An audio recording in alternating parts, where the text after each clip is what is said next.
സ്റ്റോറീസിൻ്റെ പുതിയ എപ്പിസോഡിലേക്ക് എല്ലാവർക്കും സ്വാഗതം. ശ്രീധരമേനോൻ്റെ കേരള ചരിത്രത്തിലെ രണ്ടാമത്തെ ചാപ്റ്ററാണ് നമ്മൾ ഡിസ്കസ് ചെയ്യുന്നത്, കേരള ചരിത്ര സാമഗ്രികൾ.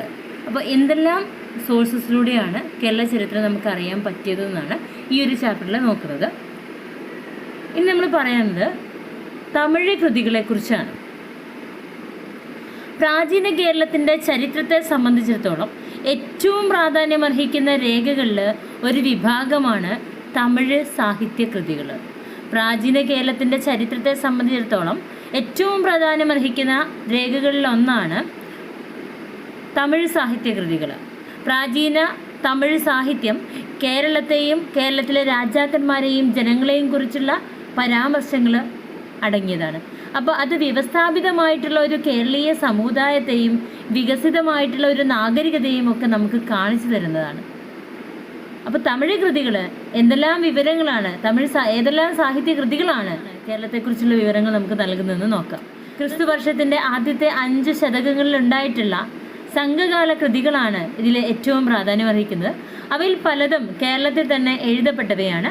പതിറ്റുപത്ത്, അകനാനൂറ്, പുറനാനൂറ്, ചിലപ്പതികാരം എന്നിവ കേരള ചരിത്രപരമായി ഏറ്റവും പ്രാധാന്യം അർഹിക്കുന്നതാണ്.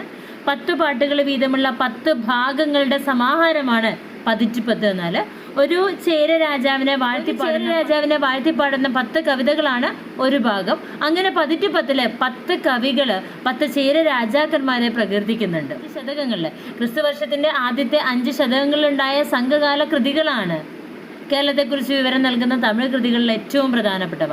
അവയിൽ പലതും കേരളത്തിൽ തന്നെ എഴുതപ്പെട്ടവയുമാണ്. പതിറ്റുപത്ത്, അകനാനൂറ്, പുറനാനൂറ്, ചിലപ്പതികാരം എന്നിവയെല്ലാം ചരിത്രപരമായി ഏറ്റവും പ്രാധാന്യമർഹിക്കുന്നവയാണ്. അപ്പോൾ 10 പാട്ടുകൾ വീതമുള്ള 10 ഭാഗങ്ങളുടെ സമാഹാരമാണ് പതിറ്റുപത്ത്. ഒരു കവി ഒരു ചേര രാജാവിനെ വാഴ്ത്തിപ്പാടുന്ന 10 കവിതകളാണ് ഒരു ഭാഗം എന്ന് പറഞ്ഞാൽ. അങ്ങനെ പതിറ്റുപത്തില് 10 കവികൾ 10 ചേര രാജാക്കന്മാരെ പ്രകീർത്തിക്കുന്നുണ്ട്. ചേര രാജാക്കന്മാരെ മാത്രം വർണ്ണിക്കുന്ന ഈ കവിതാ സമാഹാരം ആ നിലയിൽ പ്രാചീന കേരളത്തിൻ്റെ രാഷ്ട്രീയ ചരിത്രം രചിക്കുന്നതിൽ അളവറ്റ സംഭാവനകൾ നൽകുന്നുണ്ട്. അകനാനൂറ് 13 മുതൽ 31 വരെ വരികളുള്ള 400 പ്രേമഗാനങ്ങളുടെ സമാഹാരമാണ്.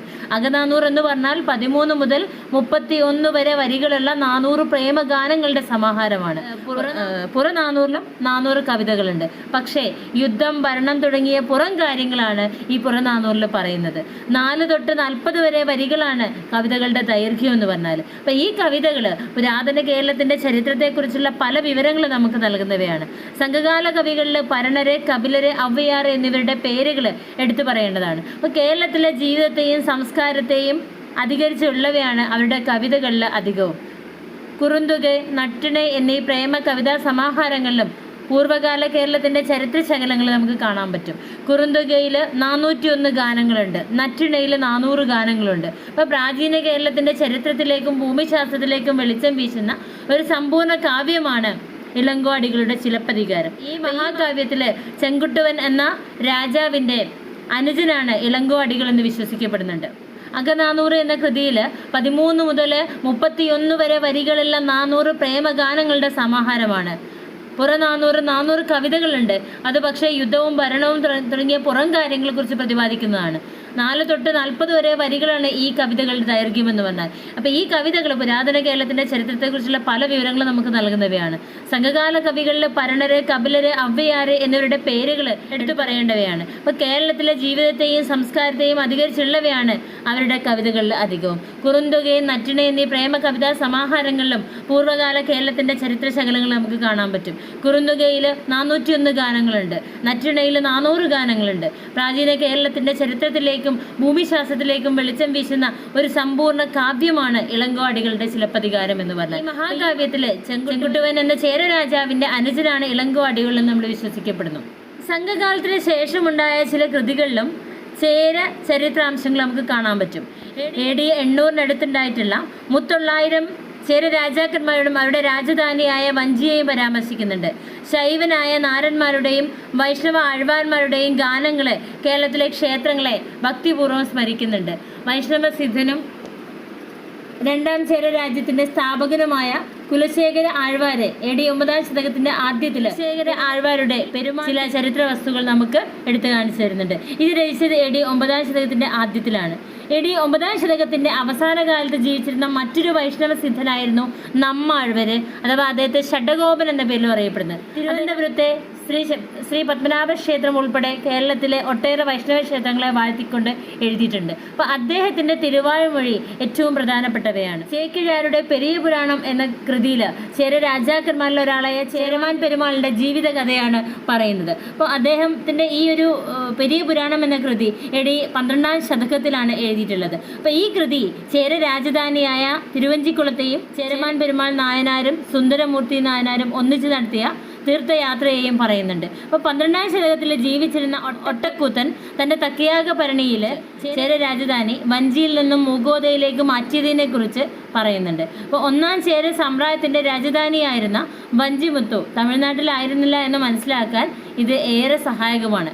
അപ്പോൾ നമ്മൾ സംഘകാലത്തിന് ശേഷമുണ്ടായിട്ടുള്ള കൃതികളിലും ചേര ചരിത്രം പറയുന്നുണ്ട്. AD 800-നടുത്തുണ്ടായിട്ടുള്ള മുത്തൊള്ളായിരം എന്ന കൃതിയിൽ ചേര രാജാക്കന്മാരെയും അവരുടെ രാജധാനിയായ വഞ്ചിയെയും കുറിച്ച് പറയുന്നുണ്ട്. ശൈവ നായനാർമാരുടെയും വൈഷ്ണവ ആഴ്വാർമാരുടെയും ഗാനങ്ങൾ കേരളത്തിലെ ക്ഷേത്രങ്ങളെ കുറിച്ച് പറയുന്നുണ്ട്. വൈഷ്ണവ സിദ്ധനും 2-ാം ചേര സാമ്രാജ്യത്തിന്റെ സ്ഥാപകനുമായിട്ടുള്ള കുലശേഖര ആഴ്വാരുടെ പെരുമാൾ തിരുമഴി എന്ന കൃതിയിൽ AD 9-ാം ശതകത്തിൽ രചിക്കപ്പെട്ട ഈ കൃതിയിൽ കേരളത്തിന്റെ ചരിത്രം വിവരിക്കുന്നുണ്ട്. AD 9-ാം ശതകത്തിന്റെ അവസാനത്തിൽ ജീവിച്ചിരുന്ന വൈഷ്ണവ സിദ്ധനായ നമ്മാഴ്വര് അഥവാ ഷഡഗോപന് ശ്രീ പത്മനാഭസ്വാമി ക്ഷേത്രം ഉൾപ്പെടെ കേരളത്തിലെ ഒട്ടേറെ വൈഷ്ണവ ക്ഷേത്രങ്ങളെ വാഴ്ത്തിയിട്ടുണ്ട്. അപ്പോൾ അദ്ദേഹത്തിന്റെ തിരുവായ്മൊഴി ഏറ്റവും പ്രധാനപ്പെട്ടവയാണ്. ചേക്കിഴാരുടെ പെരിയ പുരാണം ചേര രാജാക്കന്മാരിൽ ഒരാളായ ചേരമാൻ പെരുമാളിനെ കുറിച്ച് വർണ്ണിക്കുന്നു. അപ്പോൾ ഈ കൃതി ചേര രാജധാനിയായിട്ടുള്ള തിരുവഞ്ചിക്കുളത്തെയും ചേരമാൻ പെരുമാൾ നായനാരും സുന്ദരമൂർത്തി നായനാരും ഒന്നിച്ച് നടത്തിയ തീർത്ഥയാത്രയെയും കുറിച്ച് പറയുന്നുണ്ട്. അപ്പോൾ 12-ാം ശതകത്തിൽ ജീവിച്ചിരുന്ന ഒട്ടക്കൂത്തന്റെ തക്കിയാക ഭരണിയിൽ ചേര രാജധാനി വഞ്ചിയിൽ നിന്ന് മൂകോദയിലേക്ക് മാറ്റിയതിനെ കുറിച്ച് പറയുന്നുണ്ട്. 1-ാം ചേര സാമ്രാജ്യത്തിന്റെ രാജധാനിയായിട്ടുള്ള വഞ്ചിമുത്തു തമിഴ്നാട്ടിലായിരുന്നില്ല എന്ന് നമുക്ക് മനസ്സിലാക്കാൻ ഇതിൽ നിന്നും പറ്റും. ഇത്രയാണ് നമുക്ക് തമിഴ് കൃതികളെ കുറിച്ച് പറയാനുള്ളത്. ഇനി ഏതെല്ലാം മലയാള കൃതികളാണ് നമുക്ക് കേരളത്തെക്കുറിച്ച് വിവരങ്ങൾ നൽകുന്ന ചരിത്ര പ്രാധാന്യമുള്ള കൃതികളെന്ന് നമുക്ക് നെക്സ്റ്റ് വീഡിയോയിൽ നോക്കാം. Okay, thank